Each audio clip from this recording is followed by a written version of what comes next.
Look, I need to ask you something. Have you ever been in a situation with someone who's completely unreasonable? Maybe a client who won't pay, or a business partner who's gone rogue, or even that one team member who's simply just toxic? You may be thinking, how do I handle this without either being a pushover or being completely like burning this relationship to the ground? Well, what if I told you that some of the best advice for handling these situations was written down over 1,000 years ago by the Vikings of all people?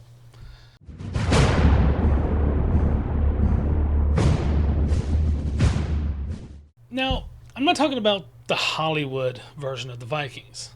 With the horned helmets, I'm talking about real Norse people who were traders, who were farmers, and community leaders.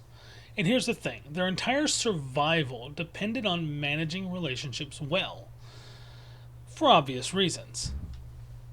Today I'm going to break down a three-part system for handling conflicts. One, the Hávamál, which is basically like Odin's daily advice for all Norse peoples. Then you have the Eddas, which are like mythologies and stories, so we can like use these mythological patterns that show up in every day in these stories and apply them to everyday use. And then we have the Sagas. These are like actual like stories that are based in truth and a little bit of legend, that are like real world case stories of what and what doesn't work. By the end of this video, you'll have a framework that's been tested for literally 1,000 years and has been in practice for quite a while. So my name is Matt Holloway, and I have spent years in executive in a nonprofit world. I have worked in sales, both retail and professional sales environments. I have dealt with difficult people in all aspects of life, from the customer to client relationships and partnerships that I've worked with. And in today's world, everything's connected, and word definitely travels fast. So your reputation is everything. Mess up one relationship badly, and it can follow you for years. The Norse understood this better than anyone, again, for obvious reasons. Here's what the Norse figured out that we've mostly forgotten. Your reputation was literally currency. If you screwed up your relationships, you could find yourself cut off from trade, cut off from protection, and cut off from support. Everything that you needed to survive. Does this sound familiar? Well, how many of you have seen someone in your industry get a bad reputation and then struggle to get good clients, good employees, or create good partnerships? The Norse developed this integrated system because they had to. It wasn't academic theory, it was survival. So let's dive into this three-part system. So they had three types of wisdom literature. First, the Hávamál. Think of this as Odin's practical daily advice, like having a mentor who's seen every possible relationship situation and knows how to handle it. Second, we have the Eddas. These are the mythological stories that show you patterns and teach you lessons. Once you recognize these patterns and these lessons, you'll start seeing them everywhere in business. And third, we have the Sagas. These are like detailed case studies. Look at them like a case study. Real people, real conflicts, and real outcomes, both the successes and their spectacular failures. Now you might be thinking, this is interesting, but how does 1,000-year-old advice help me with a difficult client? Well, here's the thing. Human nature has not changed. The same personality types, the same conflicts, the same dynamics that existed then still exist now.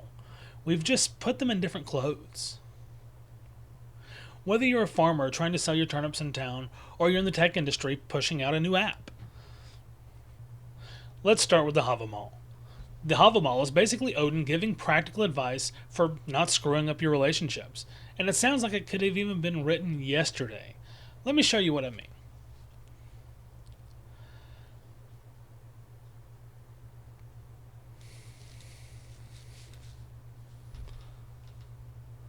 Let's start with the first principle. The cautious guest who comes to a meal keeps silent with sharpened hearing. In other words, when you walk into a tense situation, your first job is to understand what's really going on. Most people do the opposite. They walk in already knowing what they want to say, what their position is, or what the other person did wrong. But here's what I've learned. Most people do the opposite. They walk in already knowing what they want to say, what their position is, what the other person did wrong. But, from what I've learned, for example, a story where I had a customer that was berating me, talking to me, was really upset and going over their problem. And rather than combat them or argue with them or anything like that, I just stopped to listen and let them just get it all out. And once they had a chance to verbalize their issue and really go through their entire issue, realized it wasn't an issue with me, the product, or even the company I worked for. It was something completely unrelated. So by listening to them and understanding their situation, it allowed us to resolve the problem and honestly had a customer for life. The key questions you need to answer before you say anything when you're dealing with other people is, what does this person actually want? What are they afraid of losing? Or what would a win look like for them? The second principle: words that one man says to another are oft what he gets back. This is a simple but powerful saying. If you come at someone aggressively, guess what you're going to get back? You're going to get back aggression. But here's the other part. No man should utter words before he knows what well he means to say. How many of you have sent an email when you were angry and later regretted it? Probably a lot of you. Here's what I do. I write an angry email. Then I save it as a draft and just walk away. Come back in 24 hours and ask yourself, what am I actually trying to accomplish here? And does this help me accomplish that? 9 times out of 10, the answer is no. You erase that email, you rewrite it, whatever you have to do. So we're moving on to principle 3. Be your friend's true friend and give gift for gift. This doesn't mean be a pushover. It means think about the long game. Even when you're in conflict with someone, look for ways to show respect and maintain that relationship. Why? Because today's opponent might be tomorrow's ally. The Norse understood something that we forgot. In business, you're going to keep running into the same people. Your industry is smaller than you think. Let's move on to recognizing the patterns in the Eddas. The Eddas show us patterns that repeat over and over. Once you recognize these patterns, you'll start seeing them everywhere. Let me show you 3 most important ones that I've found for business. Pattern 1 is enemies to allies. So, the Aesir-Vanir War. 2 groups of gods went to war, but instead of fighting until one was completely destroyed, they decided to make peace by exchanging hostages and sharing wisdom amongst themselves. The former enemies became some of the strongest allies in the Norse Eddas. I see this all the time in business mergers, partnerships, even when departments that used to compete suddenly have to work together for a common goal. Or even like you have multiple shifts at your job. So you have like day shift and night shift, and they, compete with each other, or they argue amongst each other. Oh, so-and-so doesn't clean up well, etc., or doesn't do things the right way. Learn to work together on those and try to find some common things so that you can both succeed and not have to waste time and energy and mental capacity fighting each other. The key point is don't try to dominate or eliminate the other. Find ways to blend your strengths together. Pattern 2 is how small problems can become big disasters. The second pattern I would like to mention from the Eddas would be Baldur's death. Baldur was loved by everyone, but Loki, out of jealousy, caused his death. This one act of malice eventually led to the destruction of the entire world of the gods. The lesson? Some really small conflicts that don't get addressed, compound into major disasters. That person who's always stirring up drama, the unresolved tension between teams, the client relationship is going downhill for months. These don't just go away, they get worse.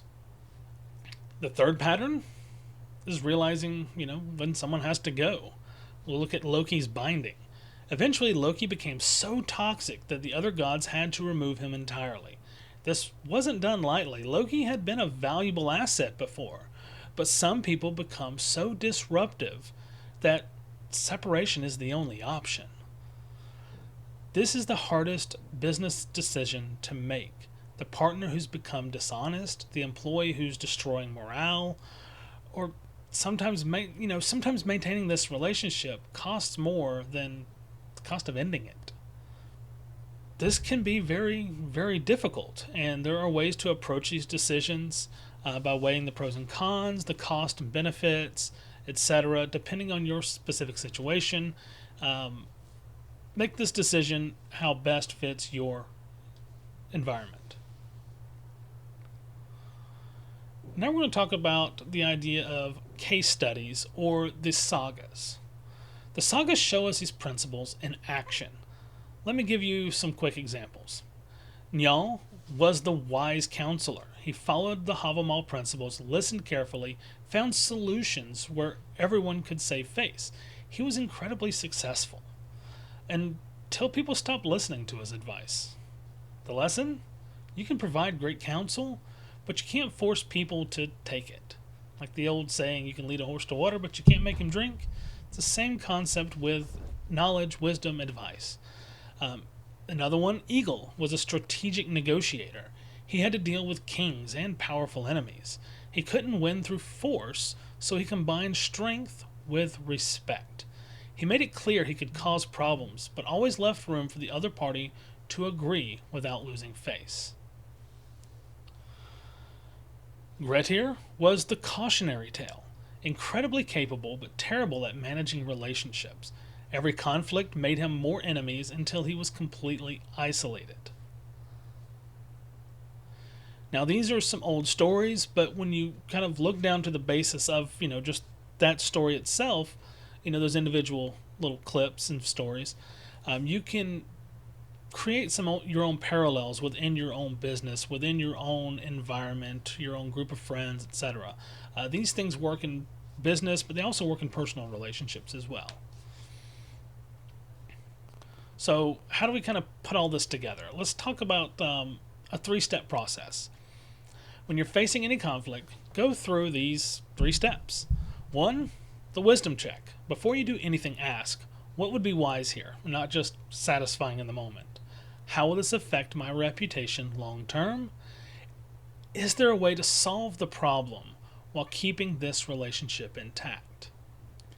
Step 2 is pattern recognition. Look at the bigger picture. Does this remind you of any of these mythic patterns? Like, does your current situation remind you of a cautionary tale you had once read? Or maybe ask yourself, if this plays out badly, what could be the consequences? Or am I dealing with someone who could become an ally in the future, or someone who's fundamentally toxic and would be better to just cut off? In the 3rd step, we get into practical application. This is a time to get specific. Document what's happening objectively. Identify neutral people who could help mediate the situation. And plan your approach with escalation levels. Start gentle and get firmer if needed as it progresses. Now, let me address the 3 biggest challenges I often hear. But I'm right. Sometimes being right isn't worth the cost. If you can get what you actually need while letting them save face, that's a lot of times often better than winning the argument. Or, this person is impossible. Not everyone can be worked with. The Norse were clear about this. The key is recognizing the pattern early and being prepared for it. Or, one of the most common, I don't have time for all this. I get it. Business, life moves fast. But think about how much time you waste every time a conflict goes badly. A little patience up front can save massive problems later. So, in conclusion, look, the Norse figured out something we've already forgotten. Conflict is inevitable, but destruction isn't. With the right approach, You can solve problems, keep relationships, and build a reputation as someone who makes things better. This isn't about being soft or simply avoiding all conflict. It's about being smart, being strategic, and being focused on the outcomes that actually matter. Here's what I want you to do right after this video. First, think of one current conflict or tense relationship. Apply those 3 steps I showed you. Second, before your next difficult conversation, spend 10 minutes thinking about what the other person might actually want out of that conversation or that situation. And third, start building your reputation as someone who resolves rather than escalates issues. People will notice. I want to hear from you. What's your biggest challenge with difficult people right now? Drop it in the comments. I read every single one, and I will respond with specific advice if I have it. And I'll try to relate it to, as this video shows, I'll try to relate it to the Eddas, the Sagas, or even the Hávamál, and kind of put those things into perspective for you. Because I truly do believe a lot of wisdom comes from these ancient texts and from people that existed long, long ago. Remember, you're not the first person to deal with unreasonable people or even broken promises. The Norse faced the same challenges and developed strategies that work. Their advice is simple: be wise, be strong, think long term, and remember that how you handle today's conflict shapes tomorrow's opportunities. Thanks for watching. Don't forget to subscribe for more practical wisdom on business, life, relationships, and I'll see you in the next video.